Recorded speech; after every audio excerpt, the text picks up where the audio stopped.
Right guys, I'm on my way to court and I just bought myself a bottle of pop and another bottle of pop. It was 2 for £2. I gave the guy in the shop a tenner. He gave me some change. He gave me a £5 and some coins. I'm telling you this because this video is about containment measures of COVID-19. Rule number 1 is wash your hands, right? Governments throughout the world, including Britain now, we're catching up, is telling you to wash your hands. Wash your hands in warm water with soap. It takes the kind of layer of sebum off and washes off any viral particles that are stuck in the sebum for at least 20 seconds. Whilst your hands are not clean, try not to touch your face, particularly your eyes or your mouth. We are not going to contain this, guys, by washing our hands, but what we can do is slow it down. Please do take the advice, but be realistic at the same time. Be realistic in that even if you wash your hands many times a day, there are still many opportunities for the virus to transfer from a surface, especially where it's cold, where it can live longer, and to get into your body. Just thinking, oh, it's fine because I've washed my hands, it's not enough. See, when I get into court in a few moments time, the security are going to ask me to open both bottles of my Pepsi Max. I've not got the opportunity to wash my hands before I taste that pop. So there's a risk there. However small, there is a risk. This traffic's really noisy.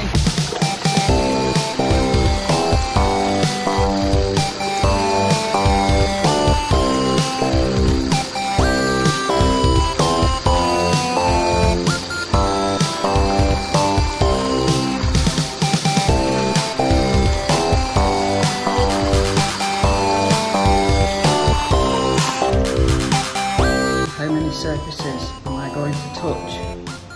How many things are possible risks before I get a chance to wash my hands again? So folks, been in court all day, touching stuff, touching handrails, touching surfaces, touching papers that other people have handled. Got a bar of chocolate, Bourneville. Other people might have touched it before I picked it up, and I ate that and possibly transferred viral particles into my mouth. What am I telling you with all this? And I'm certainly not saying that anybody needs to worry unduly, unless maybe you've got immunodeficiency disease already, you've got COPD, you're particularly vulnerable.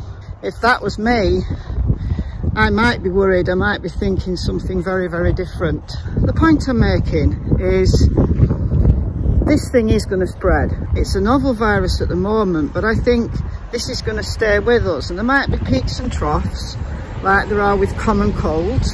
The proportion of the common cold that people get every year is actually coronavirus, not this virus, but a coronavirus.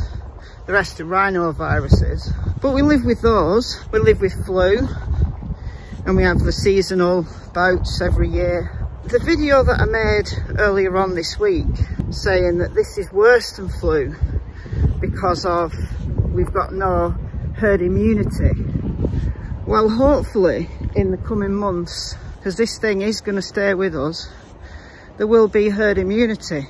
So it won't become a big deal. It's not like we have to wash our hands constantly forever. But I think there needs to be a degree of preparedness because the spread at the moment is resulting in people becoming seriously ill, could overburden health systems and so on. But for the average person like me, reasonably healthy, I don't think I'm going to die, and I'm not unduly concerned. I'm just going to carry on my daily life, and so is probably just about everybody in the UK who is reasonably fit and well. So apparently today, while I've been in court, the UK government has put forward some kind of, I don't know, task force national plan. I'm yet to hear what that is all about, so let's talk about that shortly. Off topic for this video, but I got this dairy free and vegan peanut butter organic ice cream. It's organic, guys. It must be carnist. If you like peanuts, you'll like this, but otherwise you really won't. Very peanutty.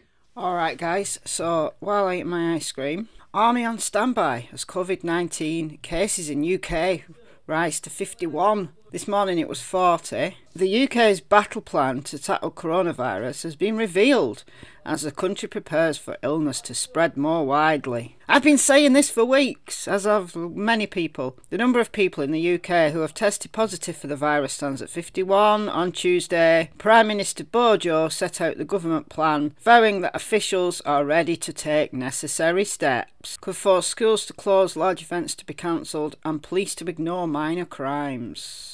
Large public gatherings could be banned, retired medical professionals back to duty. They also say UK is not yet at a point where dramatic measures need to be put into effect. The current focus is on containing the disease, which is a worldwide effort. The plan warns that the population lacks immunity, as this is a new virus, of course. If the outbreak worsens, the UK government will step up its role in coordinating the response. Oh, it's in my area, Greater Manchester. I'm about there. If transmission of the virus becomes established in the UK, which it will, then the health service will draw on existing stockpiles of medicines and medical devices. 4-part plan. Contain the disease, prevent it from taking hold for as long as possible, because we don't want lots of people to be very ill, all at the same time. Research. Mitigate by providing the best possible care, which is the problem if a lot of people get ill at the same time. Fewer people will die if the peak of the disease can be delayed, because even if COVID-19 doesn't follow a seasonal pattern, because we don't know really whether it will or not yet, we know that flu definitely does, so flu cases go down in summer. So if the peak of COVID-19 happens in the summer, then there'll be more medical assistance. So basically this isn't rocket science, is it? My question of the government, however, is why has it taken them so long to initiate the obvious? Although these are common sense measures, there are a lot of stupid people in the world. There's a lot of stupid people in the UK, and people don't think about common sense measures. They think, oh, all I've got to do is wash my hands, wash my hands. Well, as we've seen earlier on in the video, it's not as simple as that. If you are out and about in the world, you are going to come into contact with this virus. Although containment measures are useful, I'd be wholly in support of locking down cities, as happened in other parts of the world. I've stockpiled some food. In 2009, when I got swine flu, I didn't have very much food in the house, and I self-isolated and I had to get food dropped off. It's not a big deal because you can get food delivered, but if people panic buy, there are possible issues, so I've done that. Anyway, this ice cream's really nice. Definitely worth a shout if you like peanuts. It doesn't really taste much like peanut butter. It's more peanuts than peanut butter. Strong peanut. Right, yeah.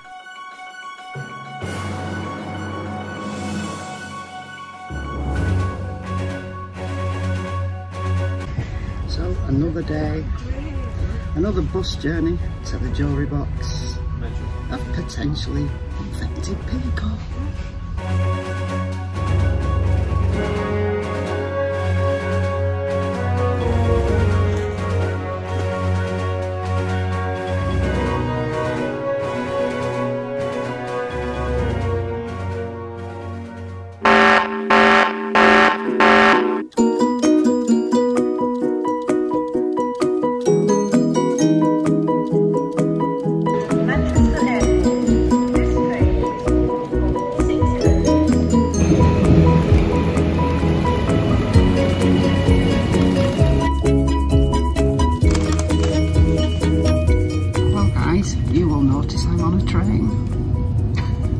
It's still Wednesday.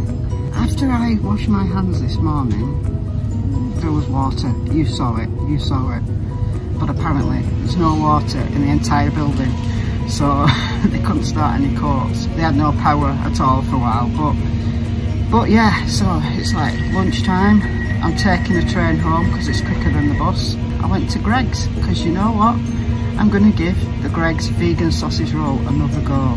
might have given it an unfair try way back in January last year when it was brand new. And also I've bought some vegan hot cross buns which are delicious.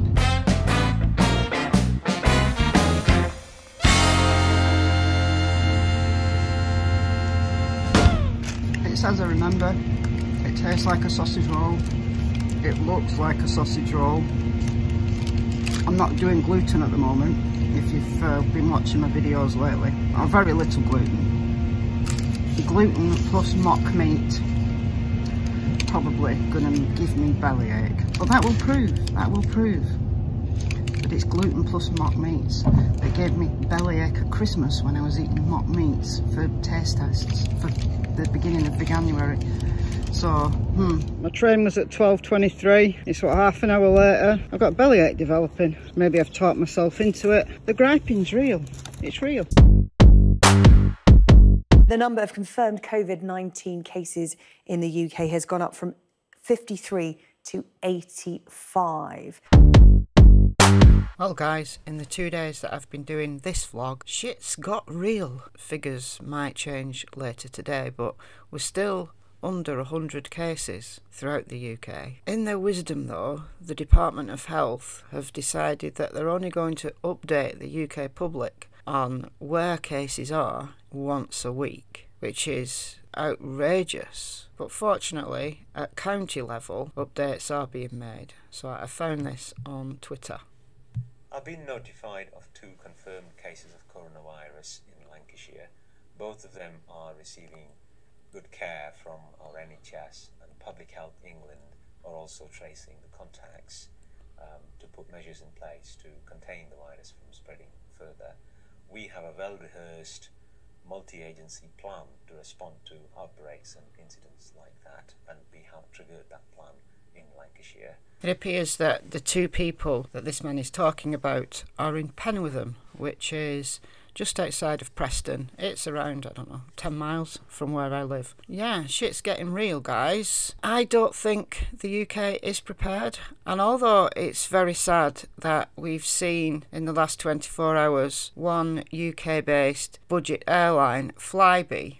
I like Flybe. I've flown with Flybe in the past. They've gone into administration. Their CEO, or whoever this is, Mark, saying that in part this is due to the virus. However, Flybe have been struggling financially for several months now. I think this is just the final straw. Unfortunately, not all airlines are taking this seriously. This was EasyJet flight 8063 from Gatwick to Venice this morning. Lufthansa, BA and Ryanair are reporting the same issues. Today, the bosses of all these airlines said they believe the disruption will be short-lived. Last week, Ryanair's ticket sales were down 25% across its European operations. At this point in time, neither the Easter holidays nor the summer holidays are being cancelled. Our bookings across June, July and August are still quite strong. If people did want to cancel, would you offer them a refund? No. I mean, you know, Will you let them switch flights? No. British Airways is allowing customers to move tickets. Why won't you? Because BA charges airfares that are about 10 times higher than Ryanair's. You'd be crazy, wouldn't you, to book an airline flight now for the summer? I don't think so. I mean, normal life continues. I mean, we need to take a calm approach to the COVID virus. I think we've got to get real, really real, and stop travelling. Italy have closed all schools and universities throughout the entire country. So good on you, my Italian brethren. I think we should be doing the same in the UK. The only way now to both attempt to contain and delay a really serious outbreak taking place in the UK is to shut down for a period of time. The virus can only spread by people coming into contact with each other. I think we need a shutdown now. I suppose from a business point of view, it's not considered serious enough as of yet. It is, guys. It is. If we shut down for a month, there'd be no more spread, or at least it would considerably curtail its spread. Just my thoughts. But at least there is some good news. There are some people who are taking protection very seriously.